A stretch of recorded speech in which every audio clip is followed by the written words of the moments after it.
Welcome to the Rich in Purpose Transform Childhood Trauma Summit.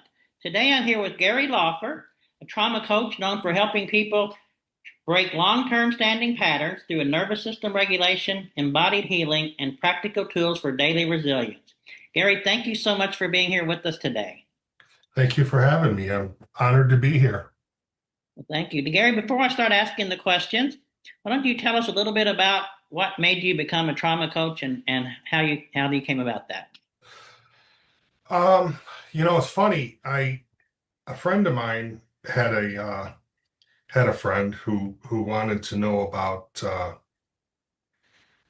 certifications in trauma recovery, and I didn't know of any, and I had never really heard of trauma recovery coaching, so I started researching it, and I came across the trauma recovery coaching from the International Association of Trauma Recovery Coaches, and it looked really interesting.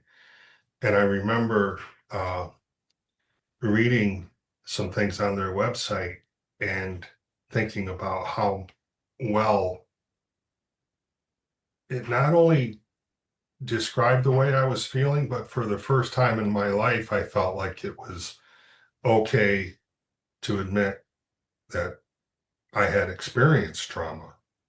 It was something that I had shied away from because I didn't really understand it. I guess I was probably wrapped up in the stigma of it. And I thought that if I admitted to myself and other people that I had experienced trauma, that I would be saying I had a bad childhood or my parents abused me and all those things. And so I realized that none of that was true. And I got into it and I just signed up. I think it was within a day. I said, "Oh, I'm going to do this." I'd been in the coaching profession in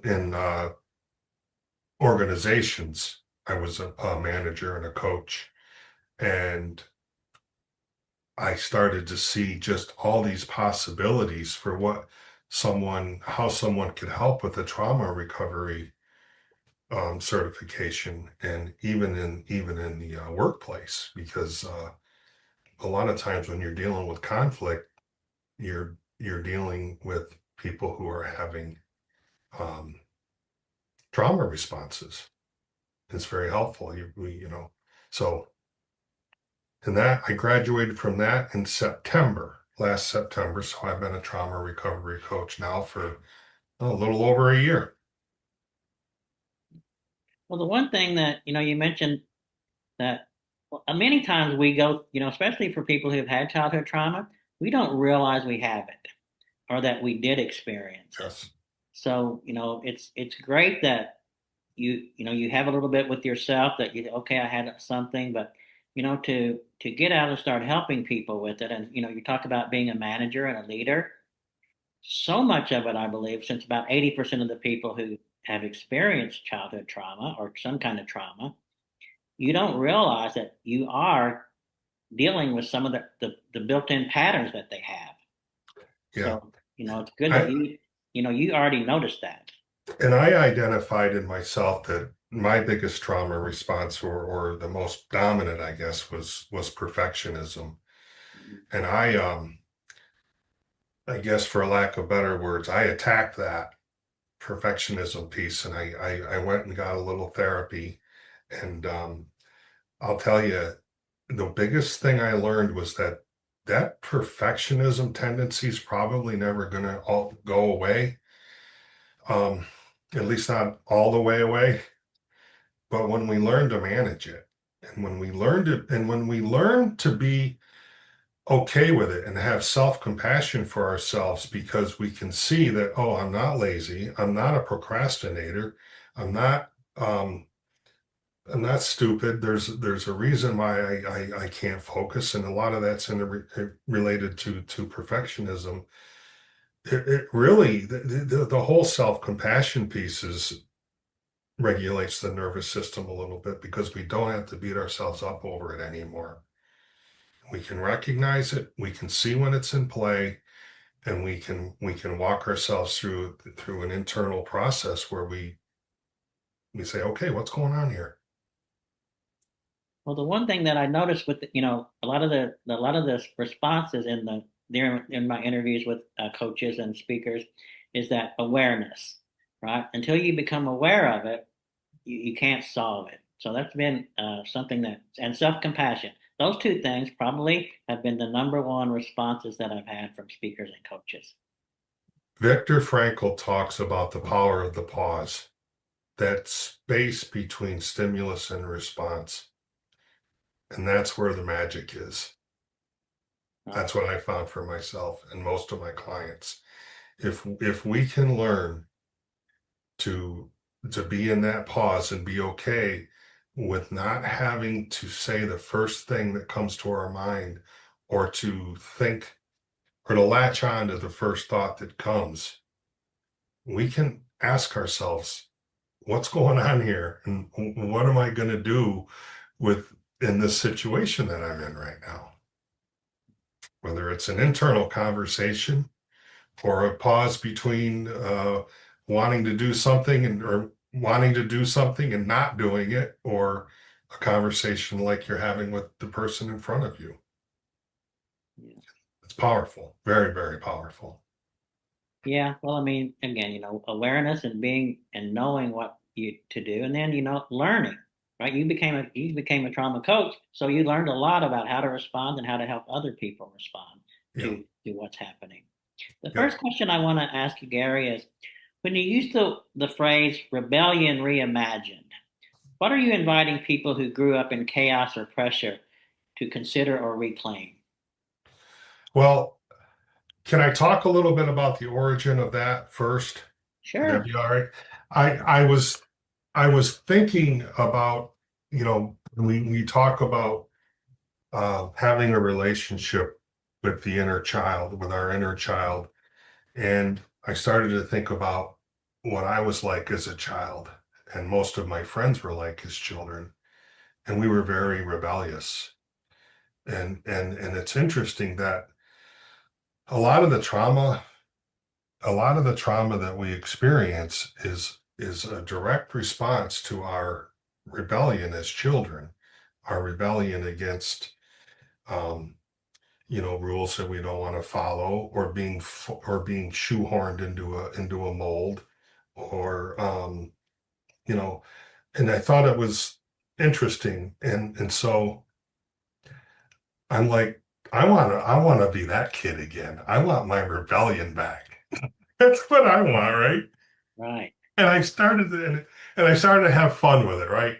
Because sometimes in this work, and it is very serious work, and it's not my intention to downplay it, but sometimes there's room for a little lightness, right? And the way we can look at things sometimes helps make it light. So so I went with it, and I just started playing with words, and I'm like, rebellion reimagined. And the thing about the reimagining is, it's like, okay, so what type of rebel does the world need today? And it's not the loud rebel, it's not the fighting, it's that peaceful, quiet rebellion. And really, what I'm inviting people to rebel against is our disinheritance. Now, in my book, Rewilding Your Soul, I called disinheritance the cumulative effects, or the interwoven effects, of our toxic culture that we live in, um, the political divide, the infighting, what's wrong with our food supply, the fact that um, there's uh, we don't move enough, we don't have systems in place that are human centered. I don't believe our institutions are failing us.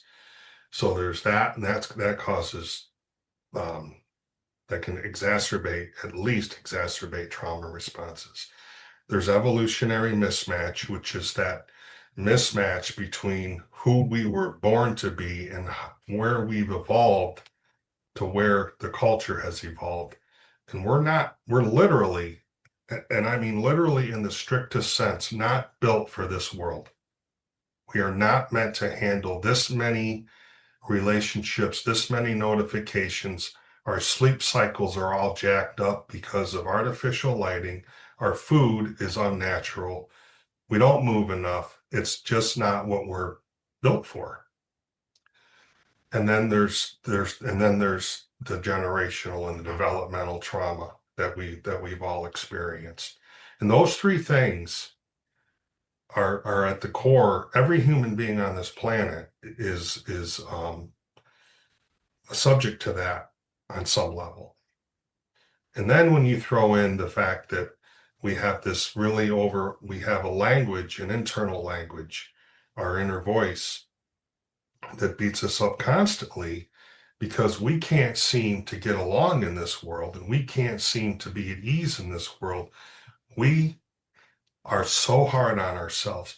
So that book was really a compassion project. I wanted people to see that, okay, you feel this way, and you should. You have a very justified reason for feeling the way that you feel. And it's not because there's something wrong with you. It's because there's something about our world today that we don't fit in. And so a person now can say, okay, that makes a lot of sense to me. And I can stop beating myself up for this. And when we have that, we spoke a little bit earlier, and I said that just having that self-compassion for ourselves helps us regulate our nervous system so that we can start to take some kind of action and have more honest conversations with ourselves about how we're feeling and what we can do about it.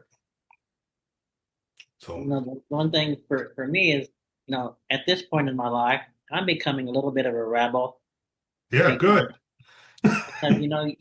you're taught to be, whether you go to school, whether you go to church, whether no matter what, to be consistent with the things that other people want you to do, not the things that you really want in your life. And that's the thing Yes. that I'm trying to get people to understand is that you can live the life that you want to live. It's just that you have to be comfortable with moving forward and not just doing what everybody else wants you to do. So Yes. I commend you for understanding that and really kind of helping people move forward. Yeah, I thought it was important to name it. Um, so the And if I could add one more thing, the other Sure. thing I like about the rebellion and the rebellion against systems is it's no longer personal. So I'm not rebelling against my parents.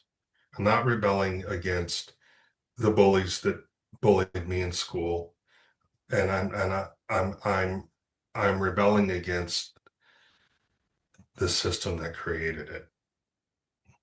And Exactly. we're all in that. So the people who traumatize us, um, even if they were intentional, if that's what they tried to do, there's an innocence there too. They're part of the same disinheritance. Well, I mean, so many times we don't even understand that.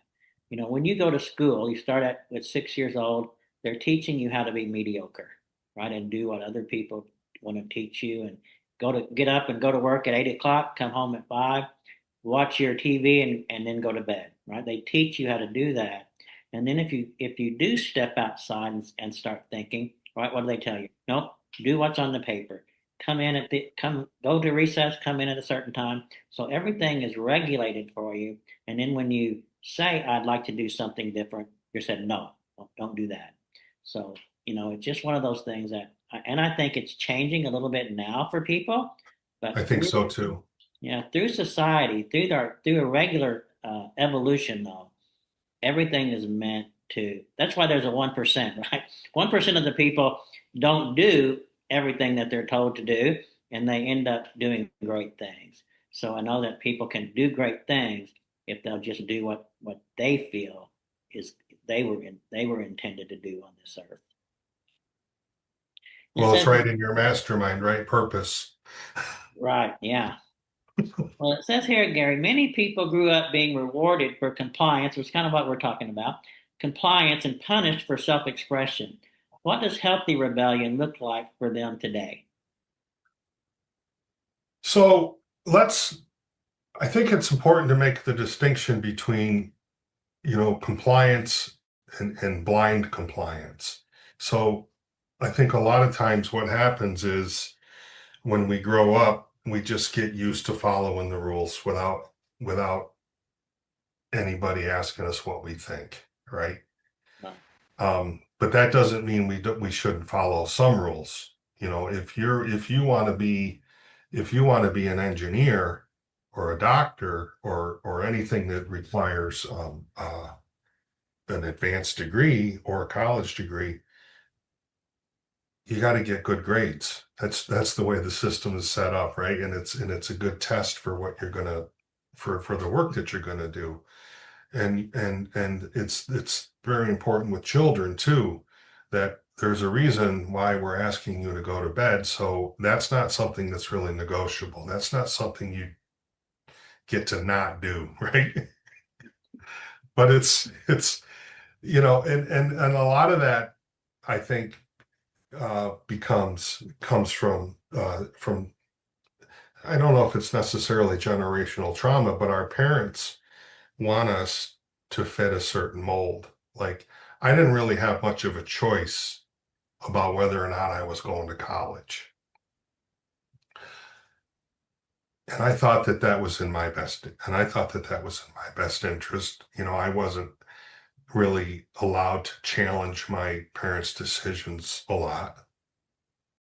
So I guess the first thing I would say about that is how do we how do we recognize when the compliance is in place and it goes against what we want to do? How can we teach ourselves to have the conversations with the people that are putting us into those boxes? And a lot of times, I don't know. This is the tricky part, especially with kids. It's like they don't know yet. So we got to train the parents to make sure that they're listening to their kids and that they're supporting their kids in what they want to do, right? And so that we can then as kids are growing up, the parents have better conversations with their kids about the things that either the parents are directly influencing, or the mentor, or their guardian, and what's happening in the external world where teachers are forcing us to learn things we don't want to learn and things like that. Yeah, well, a lot of times it's so many things that you learn in school you never use once you get out of Right. school.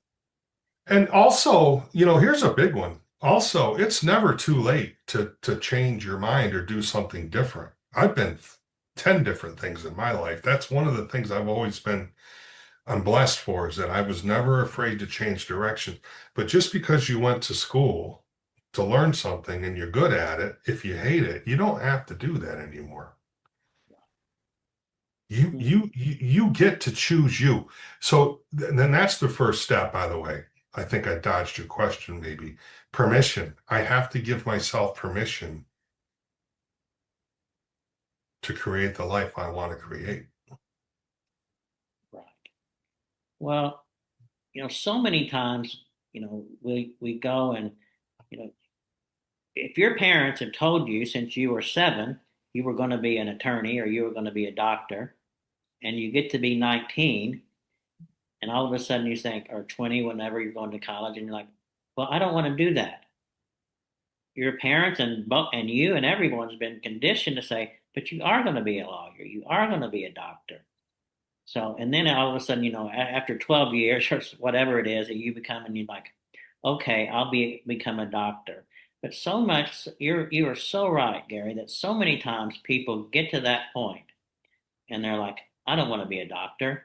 I want to be an artist. I want to be something that I can create my own self. And then it becomes a big deal with your parents and then your family and all of that stuff. And that's another trauma induced experience, right? When you're trying to move past that. And something just popped into my head. Um, when I was a kid, we were rewarded for being on time, and to the point,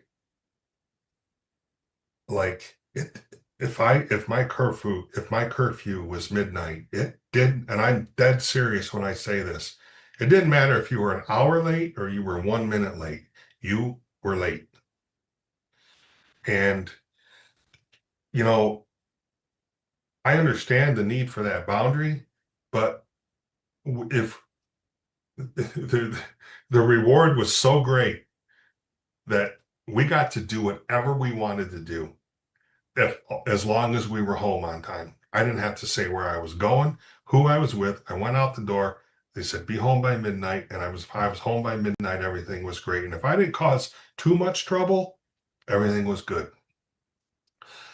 That played into my perfectionism in a huge way. I can see. If Yeah. I would have been late to this call, I used to be I would have been a nervous wreck and probably not even done it. I probably just, well, I'm not showing up. Now I stopped and I said, you know what? I could stop and say, you know what? It's not the end of the world if I'm 2 minutes late to this call. People understand. So that I think that that's a good example of what can happen if we're forced to follow those rules so strictly. Well, and some of that can be things that you learn. And like I used to be not on time, hardly ever, right? When growing up. But now I have to say that if I'm going to an appointment and I'm like you, if I'm going to be 2 minutes late, I start to just panic. Hmm. And I may call you and say, look, I'm gonna be 5 minutes late. And when you live in Florida, you're expected to be 5 minutes late. So it's not one of those things that I should feel that, oh my gosh, but it's something that I taught myself.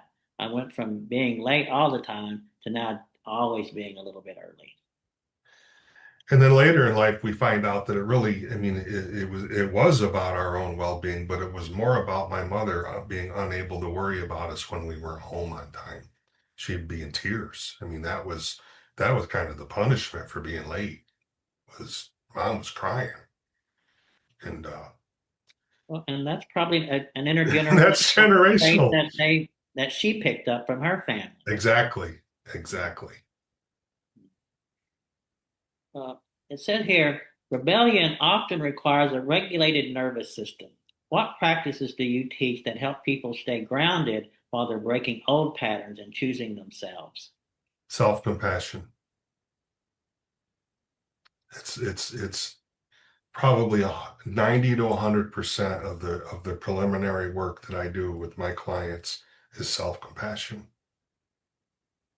Yeah, well, and so many of us, especially, and there's different degrees of childhood trauma, like we discussed, but so many times we don't learn the self-compassion because it's expected us to do certain things or be a certain way. And as kids, right, we can't say, oh, I want to do this or I want to do this. We're taught to obey our parents and keep going. So that self-compassion and self-love is so important, but so many of us are not familiar even with self-love and self-compassion because we were just seeking to be people pleasers and things like that when we were growing up. Yeah. And it's important that we call it self-compassion, not compassion, because when we're taught to have compassion for other people, but we're not taught to have compassion for ourselves. At least I wasn't. Most of the people I know were not taught. You heard it, but you're like, well, what is that, right? And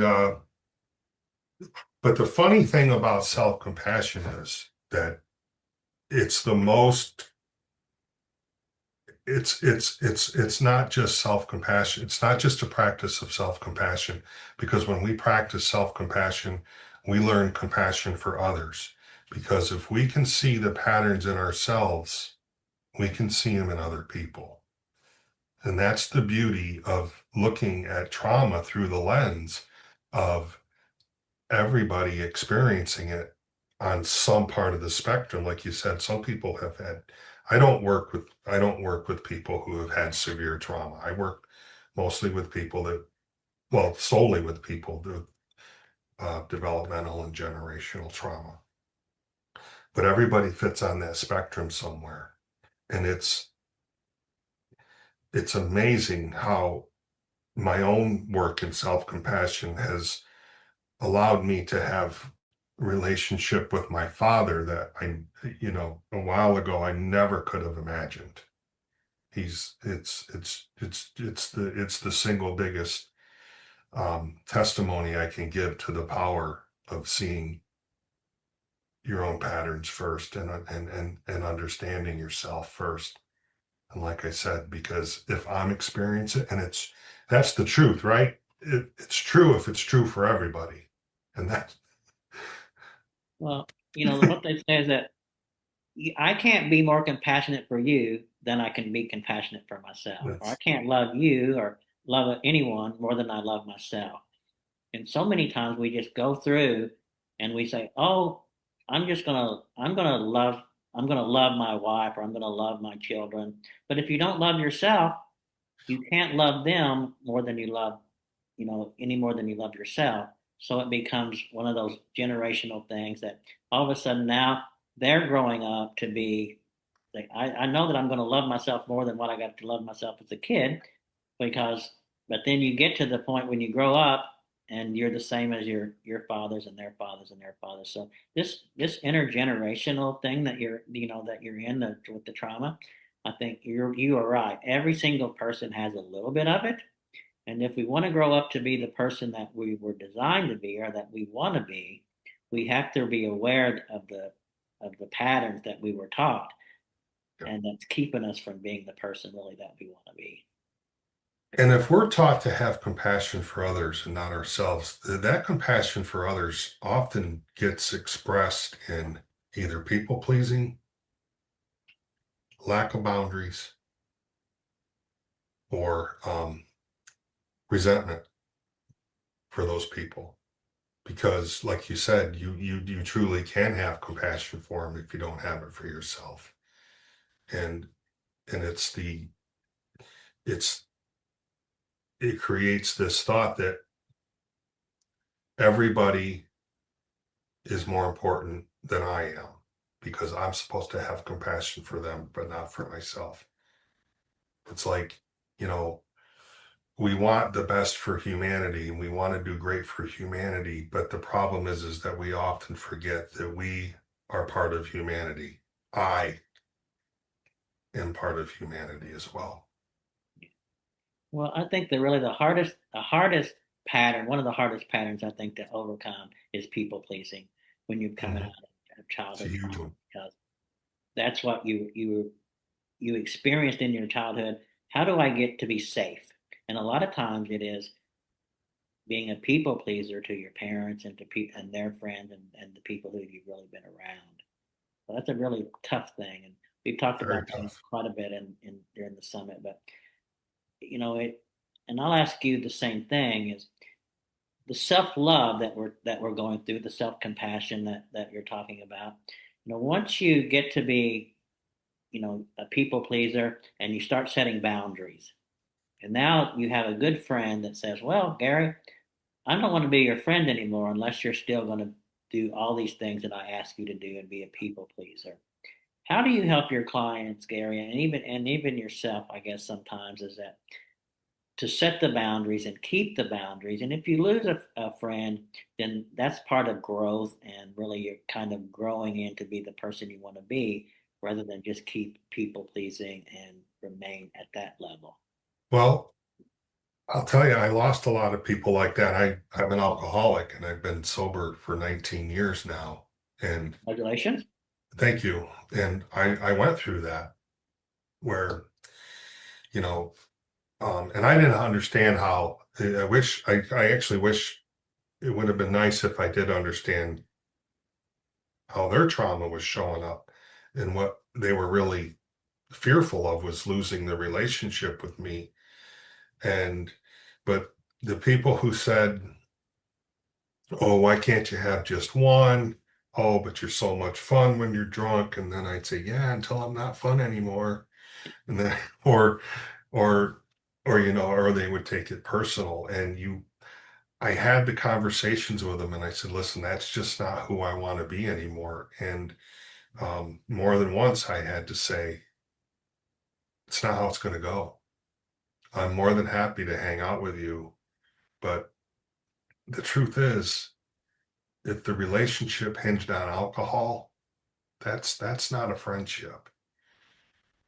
That's two people enabling one another, and and eventually they fall away, and you've kind of got to be okay with it. Some of them were childhood friends, and but the thing about that is that when we stop that behavior and we learn to have those conversations and we get right with ourselves that this is not just what's best for me, but it's also what's going to allow me to bring my gift out into the world is if I create these boundaries and I stay on this path. Not only it does close that relationship, but it opens up opportunities for other relationships that are more in alignment with who we've chosen to be. Well, and So your it friends that shuts are one door, but it opens up multiple other ones. right. Well, I think the one thing we have to remember is that we all drink, right? I mean, I drank for many, many years and did all kinds Yep. of things, but it's that we do that to mask ourselves or to for things that we tried not to be to take over our life. So Yeah. if our friends are still drinking, they just haven't dealt with their concern yet, where you have actually dealt with your concern. And if you hang around people that don't deal with their concerns, then all of a sudden you're going to think, oh, well, you're right. One more drink here and one more drink here. And now all of a sudden you're back to where you were rather than progressing into being the person that you want to become. I'll bring this up. I have a program coming out on Thursday called Soul Recovery, and it's dealing with a lot of what we just talked about, and it's dealing with the emotions that come up after people give up. It's kind of written in the or kind of done in the context of alcohol recovery, but it's I did some research and the patterns follow the same no matter what the coping mechanism is that we're giving up. It's the single biggest reason that people in addiction stay addicted, unless it's a physical addiction. But um, that's more complicated and out of my realm of practice. But when you quit something, it's I always thought once I quit drinking, everything would be great. It wasn't great. It was harder, Right. and it's so easy to slip back into that drinking because if you don't understand what's happening, you'd be like, this sucks. If you can't have someone show you that this is just part of your process, dude, you just gotta work through it. And on the other side of it, you'll see.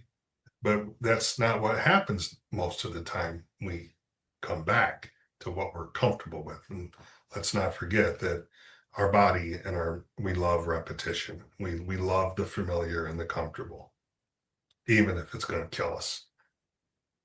Yeah, I mean that sometimes that self gratification, and like you said, people who smoke Mm. know that they're probably going to die sooner than if they didn't smoke, but because they get that dopamine right then, they continue to smoke.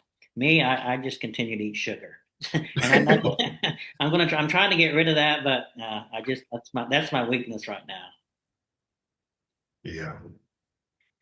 Gary, when it says, how can someone tell the difference between rebellion that comes from old survival strategies and rebellion that comes from conscious, empowered choice? That comes back to the pause again, Viktor Frankl's pause. If it's reactionary, um, it's most likely a rebellion that's from a trauma pattern or a response. If it's created and it's conscious, well, if it's sorry, if it's the opposite, it's created and conscious. We know we're involved in it. We understand why we're involved in it, and we understand that it, it's not out of anger. It's out of love for ourselves. So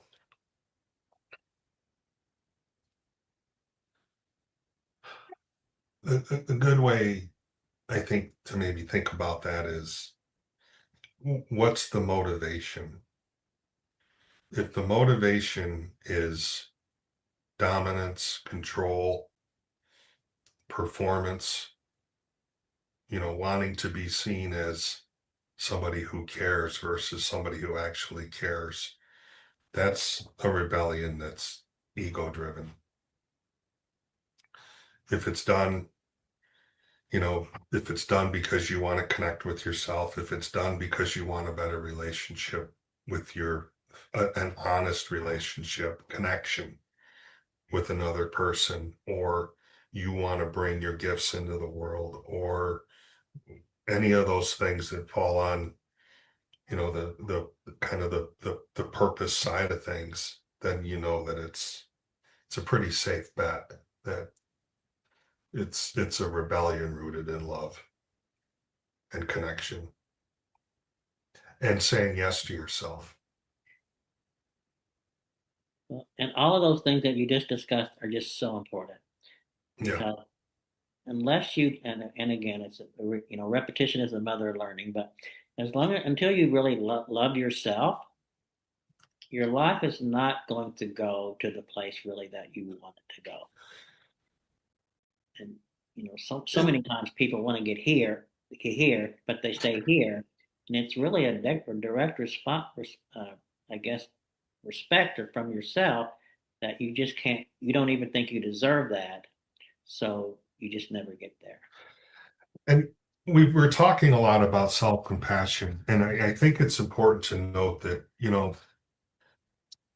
being human beings and being all complex and things like that, it's also, I think, a big piece that people don't understand is that when, you know, you like to think that love is a constant, right? That you get to that point where everything's just all rainbows and unicorns and everything's just all love, right?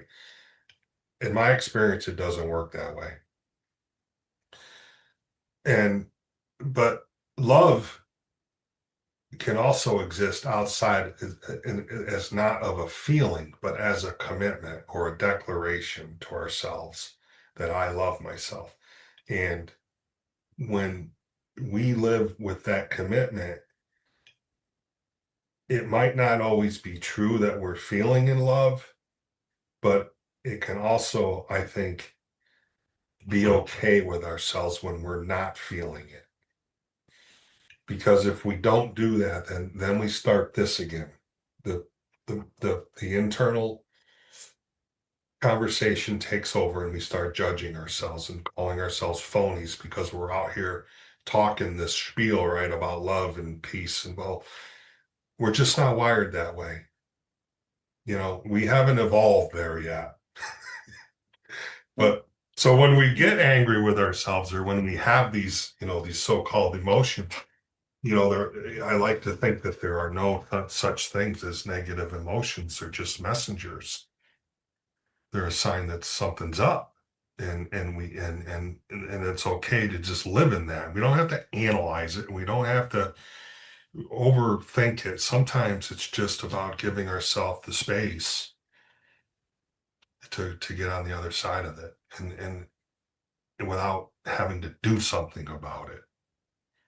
Let it do its thing. Let it deliver its message, whether you consciously receive it or not. It's working something out. That's the way I look at it. yeah, well, And well, what I always say is, if God will give you something to grow in, and yeah, then if you don't tend to grow in it, He'll just give you another chance, and He'll give you another chance, and He'll give you another chance until you learn that, but He's whether you believe in God or the universe, you're growing to be the person that you were created to be, and you can't get there unless you over. Sometimes it's like I need patience. God will not just give you patience, He'll give you opportunities to be patient. yeah. Can I ask you a question? Sure.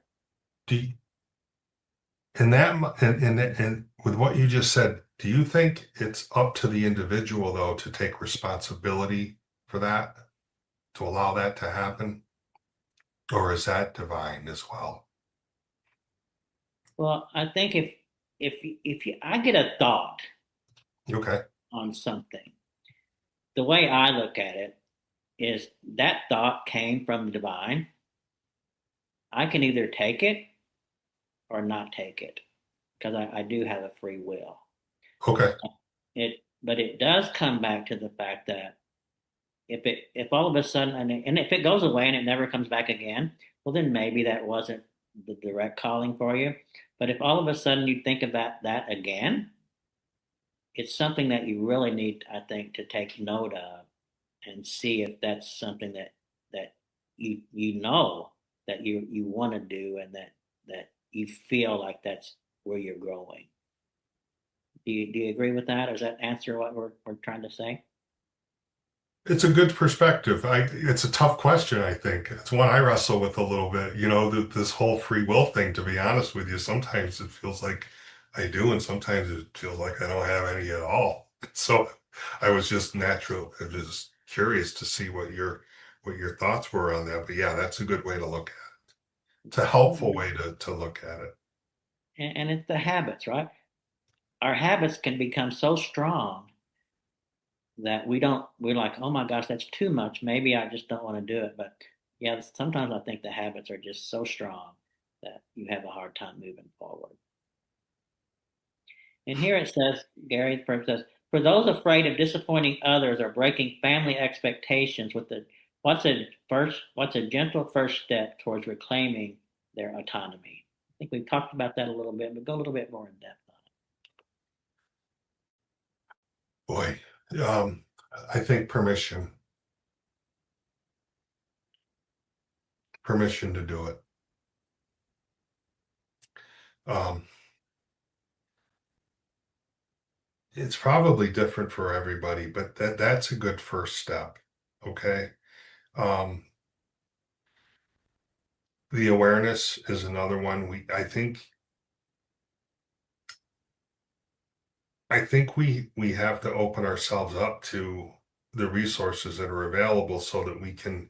Not everybody has been exposed to this kind of thinking, right? Not everybody realizes that there is an option. And that's the beauty of this work, is that we get to reach out and say, oh, no, you got to look over here. Look in this direction. You don't have to be like this. But not everybody's open to that. And not everybody wants it. There's people that just want to live like that. And that's fine too. If you're cool and you can say that you're happy, that's fine. But I think we owe it to people to show them that there is another path if they choose it. And again, the self-compassion piece. I honestly, I don't think that there's any science that backs this up. Um, but for me anyway, it's at least an entry point into almost everything. Is that concept of self-compassion and understanding your situation, understanding the influences, whether you see them or not, or are even aware of them, that are acting on you. There's a risk to that. Not everybody wants to hear that that they've had trauma, or that the actions of the people that they've wanted that were in charge of taking care of them weren't always in their best interest. They want to believe that it was all true love, and this is just the way it is because I'm a product of that love. it. Well, It's one, and I go ahead. struggle with that sometimes, to be completely honest with you, because you can't unsee it once you see it. And if you see it and you don't like it, now you've exacerbated the problem. Well, the one consistent, I guess, theme that we have in this summit from people that I talk to like yourself is that they changed when they found the person that wouldn't give up on them, that they felt had Yeah, compassion for them. yeah, And if you just think about it, right? If you were growing up and you never really felt a compassion, and your subconscious mind goes to the work and it says, "Well, this is where we feel safe, so we don't really have to feel that." But and you can't really change your thoughts sometimes until you experience it, right? Then once you experience that self love and that self compassion and become the person that you want to be, all of a sudden now I think that you have your eyes open to a new way of thinking. yeah. And um, just real quick, I also think that it's helping people see that nothing. This is tough too. Helping people see that nothing was ever personal. And that's hard because, well, I'm the one that experienced the pain. I'm the one that went through it. but the what I mean by that is that everybody that um, caused your trauma was experiencing the trauma, their own trauma. That makes it a little less personal, and it makes forgiveness that much easier. Real forgiveness.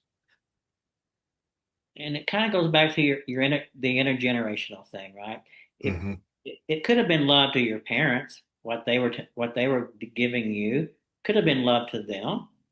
It just didn't turn out to be love for you, and so you wanted to grow a little bit different. But it wasn't, and I agree with you 100%, Gary, that it's not that they didn't want to give you love; they were giving you love that was love to them because Yes, that's what their parents gave them.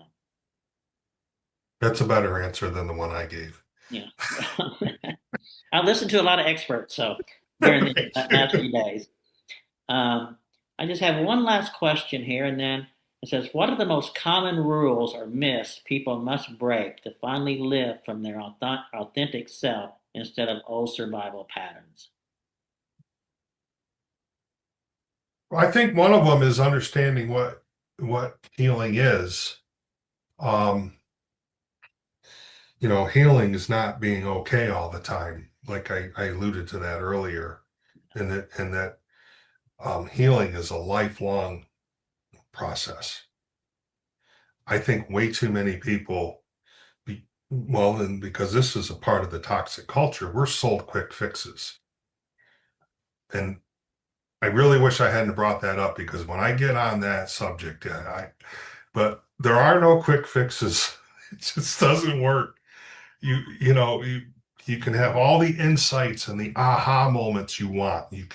But if your body is not regulated enough to take that and embody it without living in the fantasy land of somebody having a magic wand that they can just wave over you, that's not healing. Right. Um, I think the other thing is stop feeling like your needs are a burden. That's another one. If I need, and that's a big one of mine. If my needs are a burden, if I feel like my needs and what I want are a burden on somebody else, I don't know how. That's a tough one to overcome.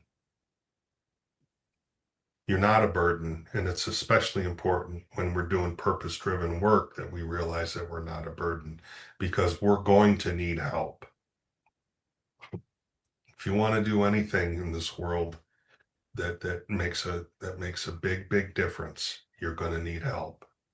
And that's going to require asking favors. It's going to require asking people to seek at your summit, right?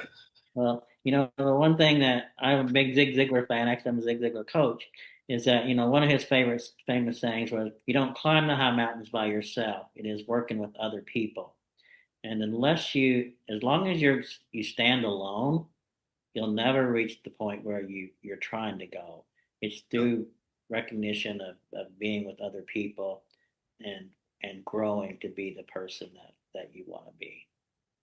In one more, I don't know how we're doing for time here, but also this relationship that we have with rest, where we think we have to earn it. We have to earn the right to rest. No, you need rest because you're a human being, and it's okay to not be busy all the time. That's hard for people Yeah. because rest means you're not busy, right? And you're not occupied doing something else. And now you got to be alone with yourself. And Well, so that's a tough one, but that's a big one that you don't. And we were just taught that from the time that we're kids. Oh my goodness, how often I was praised for being such a good worker. I mean, it's important to work hard, right? yeah. But I was always busy when I was a kid, and I thought I thought that's what it was all about. busy, busy, busy, always working.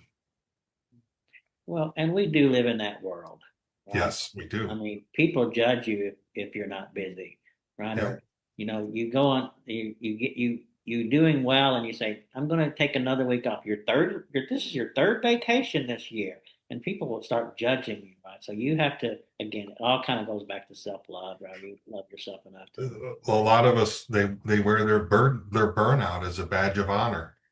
Yeah, you're right, and it's so prevalent. Well, Gary, I think that your concentration on self-love and your concentration on helping people move forward. If someone wants to get a hold of you to get some coaching, how would they do that? We'll put it on the screen here once you say it.